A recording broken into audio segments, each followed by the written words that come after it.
Tahle dívka dostala kotě jako dárek. Nejdřív si myslela, že je to jen obyčejná malá kočka, ale nebyla.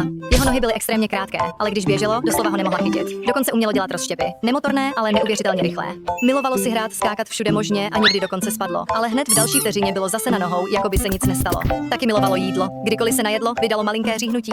Tak roztomilé. Dívka koupila mléko a spoustu kočičího jídla, aby nikdy nemělo hlad. Také koupila mnoho roztomilých kloboučků. Rybí, ovčí, králičí, dokonce i banánový klobouk. Někdy si dělala malé žertíky, jako když ho oblékla jako sendvič, což ho dělalo ještě roztomilejším. Kdykoliv ho vzala ven, běželo po schodech dolů jako první, úplně beze strachu. Ale v autě stichlo. Sedělo klidně s široce otevřenýma očima a sledovalo všechno venku. Když auto zastavilo, někdy ztratilo rovnováhu a převrátilo se, ale nikdy se nerozčílilo. Prostě se zvedlo a dál sledovalo. V parku lezlo po stromech, hrálo si a dokonce se pokusilo chytit včelu.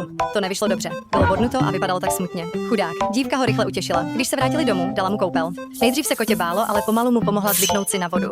Brzy si začalo užívat koupele a dokonce se naučilo plavat. Tak odvážné kotě. A upřímně, jak byste si takové kotě nemohli zamilovat?